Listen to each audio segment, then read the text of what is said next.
Sugar patients chapati రోటీ కాకుండా సంతృప్తిగా rice కూడా తినవచ్చు. Doctor rice, sugar free rice, doctor rice diabetic rice, sugar పెన్సని బియ్యం, డాక్టర్ రైస్.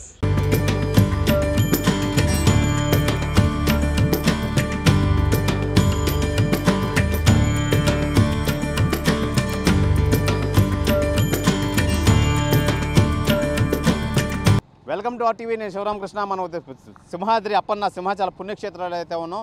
అయితే సింహాచలం అనగానే సింహాద్రి అప్పన్న కన్నా సింహాద్రి అప్పన్న దగ్గర జరిగే ఈ కార్యక్రమాలు, ఈ ప్రమాదాల మీద ఎక్కువ వార్తలు అయితే వస్తున్న నేపథ్యంలో ఆల్రెడీ చందనోత్సవం జరిగిన గోడకూలిన ప్రమాదంలో 7 నుంచి 8 మంది దాకా అయితే మృత్యువాత అయితే పడ్డారు. ఈ నేపథ్యంలో దానికి సంబంధించి అధికారులకు ఇప్పటికొచ్చి ఎటువంటి శిక్ష విధించకపోవడం, అందరూ దర్జాగా తిరుగుతున్న నేపథ్యంలో మొన్న ఈ మధ్యన ఈ గిరి ప్రదక్షిణ కార్యక్రమానికి ఈ కొబ్బరికాయలు కొట్టే స్థలం ఎక్కడైతే మనం ఉన్నామో ఆ స్థలం వద్ద భారీ షెడ్ అయితే నిర్మించారు. ఆ షెడ్ కూడా కూలిపోయిన నేపథ్యంలో మొత్తం అంతా అక్కడ అధికారులు మళ్ళీ గుల్లాలు అయితే పడుతున్నారు. దీనికి సంబంధించి ఈ మొత్తం అధికారులు, ఈ స్థానిక ఎమ్మెల్యే గంటా శ్రీనివాస్ కూడా ఎప్పటికప్పుడు వచ్చి ఈ కార్యక్రమాలన్నీ పరిశీలిస్తున్నారు. ఈ నేపథ్యంలో మొత్తం అధికారులు అధికారంపై ఉన్న దాహం తప్ప ఇక్కడ కార్యక్రమాలు, భక్తులకి సౌకర్యాలు కల్పించాలి, ప్రాణ నష్టం కలగకుండా చూడాలన్న విషయం అయితే అక్కడ పట్టట్లేదు ఇక్కడ అధికారులు కానీ ఈ రాజకీయ నాయకులు కానీ. అయితే పాటు మనతో పాటు ఈ కార్యక్రమానికి సంబంధించి విశ్వ హిందూ పరిషత్ నాయకులు శర్మ గారు అయితే ఉన్నారు. సార్ చెప్పండి, మనం చూస్తున్నాం ఈ చందనోత్సవానికి ఎంత భారీ ప్రమాదం అయితే తప్పిందో, ఇప్పుడు అలాగే ఈ షెడ్డు కూలిపోవడం, ఏం చెప్తారు మీరు, ఏ విధంగా చూసుకొచ్చేది? అయ్యా, దేవాలయాలని ఎండోమెంట్ డిపార్ట్మెంట్ పూర్తిగా ఒక వ్యాపార సంస్థ కింద లాభాదాయకానికి మాత్రమే వాడుకుంటోంది అని చెప్పడంలో అతిశయోక్తి లేదు.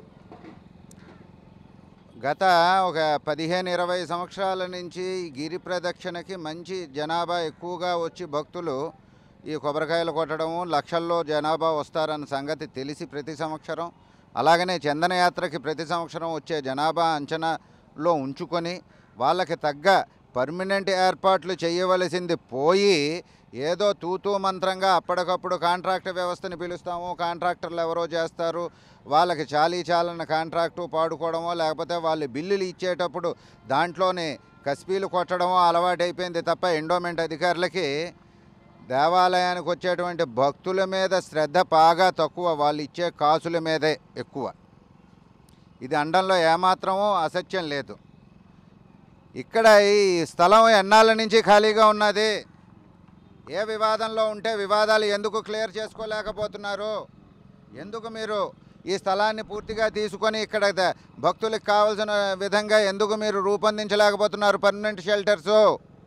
అసలు దేవస్థానం ఇంజనీరింగ్ డిపార్ట్మెంట్ ఏం చేస్తోంది? అసలు మీరు భక్తుల గురించి ఎండోమెంట్ డిపార్ట్మెంట్ ఏం చేస్తోంది అని ప్రశ్నిస్తే శూన్యం. ఎందుకంటే దేవాలయానికి వచ్చినటువంటి ఆదాయంలో ఎక్కువ శాతం ఎండోమెంట్కే కట్టడం జరుగుతోంది. మిగతాది వీళ్ళు ఏం ఖర్చు పెడతారు?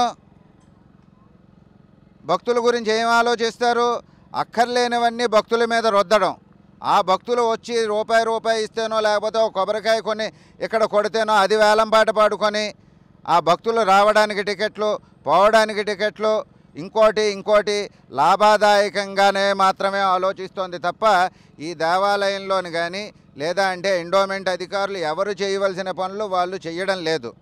పేరుకో ఇంజనీర్ అయితే ఆయన ఇంకొక పని చేస్తూ ఉంటాడు, ఇంజనీర్ పని చేయడు. మరి ఇక్కడ ఈవో గారు ఏం చేస్తున్నారండి?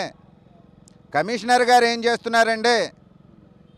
అష్టదిగ్బంధన చేశారు, కొండ మీద ఉపాలయాలకు వెళ్ళడానికి తోవ లేకుండా చేశారు. కమిషనర్ గారు వచ్చి చూసి కూడా ఏమీ నోరు మెదపలేదు. మరి వాటికి ఏంటి, ఆలయంలోకి భక్తులే వెళ్లకుండా చేస్తున్నారు. ఇక మీదట ఈ దేవుణ్ణి కూడా పాట పెట్టి పాట రూపంలో తీసుకొని ఎండోమెంట్ కప్పం కట్టుకొని సోధ్యం చూస్తూ ఊరుకుంటుంది ఎండోమెంట్ అని విశ్వ హిందూ పరిషత్ చెప్తోంది. మరి ఎండోమెంట్ డిపార్ట్మెంట్లో పరివర్తన రావాలి, అలాగనే దేవాలయ ఎంప్లాయీస్లో పరివర్తన రావాలి. ఇప్పుడు చందనోత్సవానికి అయితే ఈ నేపథ్యంలో దగ్గర 7 నుంచి 10 మంది దాకా అయితే మృత్యువాత పడ్డారు. వాళ్ళ మీద ఎలాంటి యాక్షన్ తీసుకున్నారు ఇప్పుడు దేవస్థానం సంబంధించి అధికారులపై? ఈ రోజు వరకు భక్తులకి కానీ జనాభాకి కానీ ఎవరికి ఈ విషయం తెలియదు, వాళ్ళ మీద ఏ యాక్షన్ తీసుకున్నారనేది. యాక్షన్ తీసుకున్నారు, 3 మీద క్రిమినల్ కేసులు పెట్టామో అరెస్ట్ చేస్తామన్నారు. బెయిల్ కూడా రావడం జరిగింది. మరి వాళ్ళందరూ కూడా యథేచ్ఛగానే ఉన్నారు. వాళ్ళని అరెస్ట్ చేసిన దాఖలాలు లేవు, వాళ్ళని రిమాండ్కి పంపించిన దాఖలాలు లేవు, ఇంకా కోర్టు కేసు పూర్తిగా ఫైల్ చేసినటువంటి దాఖలాలు కూడా లేవు. మరి ఏం చేస్తోంది ఎండోమెంట్ డిపార్ట్మెంటు? వాళ్ళని ఎందుకని కాపాడుతోంది? వాళ్ళ మీద ఎందుకు ముమ్మరం చేయడం లేదు కేసు త్వరితగతంగా వెళ్ళడానికి? మరి ఎండోమెంట్ నుంచి ఉన్నటువంటి ప్లేడర్లు, లాయర్లు ఏం చేస్తున్నారు? సోద్యం చూస్తూ వాళ్ళ జేబులు వాళ్ళు నింపుకుంటున్నారు. వీళ్ళ జేబులు నిండేయి తప్పుడు కట్టడాల వల్ల. ఇప్పుడు వాళ్ళు ఆర్జించింది వాళ్ళ లాయర్లకి నేను మిగతా వాళ్ళకి అందిస్తున్నట్టున్నారు. వాళ్ళు సోద్యం చూస్తూ ఊరుకుంటున్నారు. అంచేత వాళ్ళని వెంటనే అరెస్ట్ చేయాలి, వాళ్ళ మీద క్రిమినల్ ప్రొసీడింగ్స్ తీసుకోవాలి, వాళ్ళకి శిక్షలు విధించాలి. విధిస్తే ఇంకొకడు తప్పు చేయడానికి వెనక్కి జంకడు. ఇంత జరిగినా ఈ కొబ్బరికాయలు కొట్టే స్థలంలో అయితే మొన్న షెడ్ అయితే కూలిపోవడం జరిగింది. ఎవరూ లేకపోవడంతో ప్రాణ నష్టం అయితే తప్పింది. ఏమంటారు అసలు మళ్ళీ రెండోసారి అసలు అధికారులు ఏం చేస్తున్నారు? చోద్యం చూస్తున్నట్టుగా ఉంది ఈ వ్యవహారం, ఏం చెప్తారు? మొన్నను ఏదైతే చందనయాత్రకి జరిగిందో దాని మీద ఎటువంటి చర్యలు తీసుకోలేదు. పబ్బం గడుపుకుంటున్నారు కనుక, సోద్యం చూస్తున్నారు కనుక ఏది జరిగినా పర్వాలేదులే అని చెప్పి ఎండోమెంట్ అధికారులు బరి తెగించి మళ్ళీ ప్రమాదం అవ్వడానికి అవకాశం ఇచ్చారు.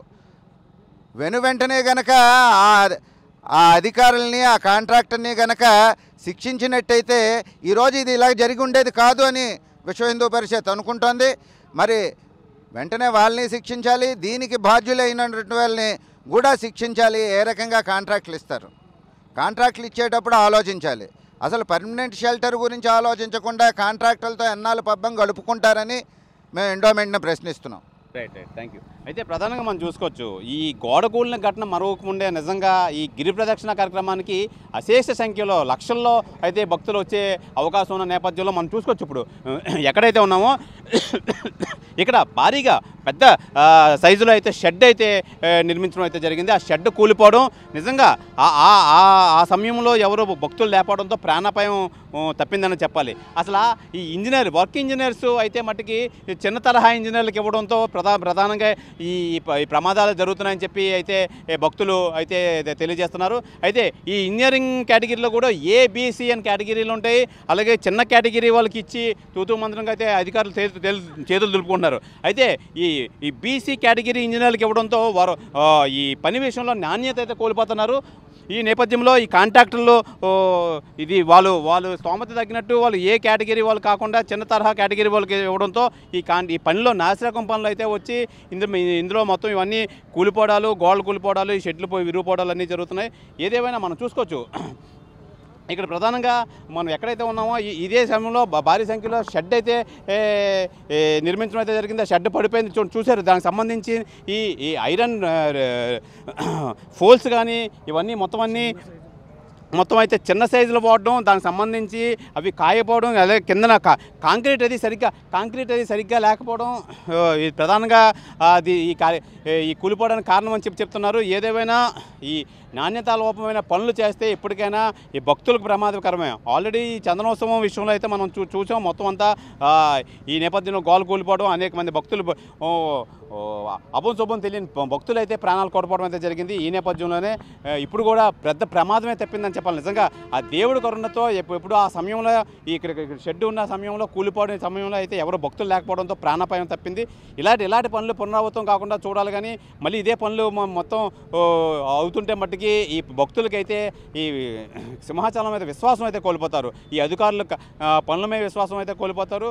ఈ నేపథ్యంలో మొత్తం అంతా ఇప్పటికైనా ఈ అధికారులు పటిష్టమైన పనులు ఏర్పాటు చేయాలి. భక్తులకి ఎటువంటి అసౌకర్యం కలగకుండా భక్తులకి మంచి ఏర్పాట్లు చేసి మొత్తం ఈ భక్తులు చాలామంది పాల్గొనే ఈ కార్యక్రమంలో అయితే అన్ని ఏర్పాట్లు పర్ఫెక్ట్గా చేయాలి. ఈ అధికారులు కూడా నిమగ్నమై ఈ స్థానిక ఎమ్మెల్యే కానీ మినిస్టర్లు కానీ దీని మీద దృష్టి సారించాలని చెప్పి భక్తులు అయితే తెలియజేస్తున్నారు.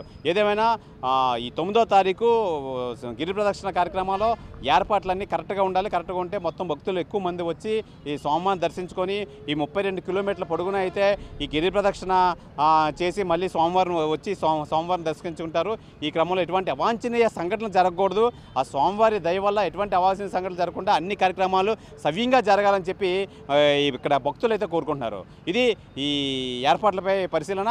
విశాఖ సింహాచలం సింహాద్రి అప్పన్న గిరి ప్రదర్శన కార్యక్రమం రేపు 9వ తారీఖు బుధవారం అయితే ప్రారంభమవుతుంది. అయితే మనం ఇప్పుడు ఎక్కడైతే ఉన్నామో ఇది సింహాద్రి అప్పన్న తొలిపావంచ. ఈ తొలిపావంచ వద్ద అయితే కొబ్బరికాయ కొట్టే భక్తులు ఈ 32 కిలోమీటర్ల గిరి ప్రదక్షిణ అయితే ప్రారంభిస్తారు. అయితే ఈ గిరి ప్రదక్షిణ కార్యక్రమానికి వివిధ రాష్ట్రాల నుంచి జిల్లాల నుంచి కూడా పెద్ద ఎత్తున భక్తులు అయితే వస్తారు. దగ్గర 3 నుంచి 4 లక్షల భక్తులు ఈ గిరి ప్రదక్షిణలో పాల్గొనే అవకాశం ఉందని చెప్పి అధికారులు అయితే అంచనా వేస్తున్నారు.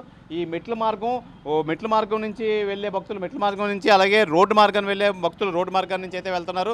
మనం చూడొచ్చు ఇప్పుడు ఈ గిరి ప్రదక్షిణ సంబంధించి మొత్తం ఏర్పాట్లు అవి ఈ మొత్తం అంతా అధికారులు నిమగ్నమై ఉన్నారు. ఏర్పాట్లలో మొత్తం ఎక్కడికక్కడ ఇది అయితే మొత్తం ఈ తొలిపావంచ వద్ద అయితే ఈ కొబ్బరికాయలు కొట్టే ప్రక్రియ అయితే కొనసాగుతుంది. కొబ్బరికాయలు ఇక్కడ కొట్టి ఈ ప్రతి భక్తుడు గిరి ప్రదక్షిణకి అయితే ఇక్కడి నుంచే ప్రారంభిస్తారు.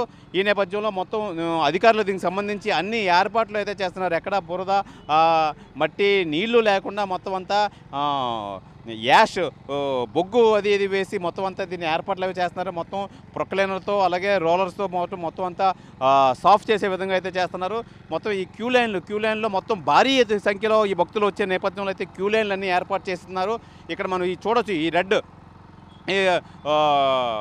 ఐరన్తో చేసినవి ఇవి ఇక్కడ కొబ్బరికాయలు కొట్టడానికి భక్తులకు అనువుగా ఉండేటందుకు ఇవన్నీ ఏర్పాట్లు అయితే చేశారు.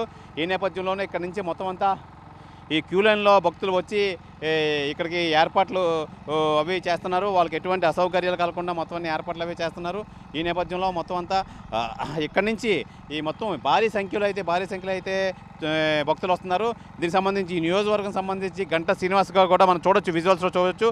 గంటా శ్రీనివాసరావు మొత్తం అంతా ఏర్పాట్లు అవి పరిశీలిస్తున్నారు. అయితే ఈ నేపథ్యంలో ఎటువంటి అవాంఛనీయ సంఘటనలు జరగకుండా మొత్తం అన్ని ఏర్పాట్లు అవి పరిశీలిస్తున్నారు.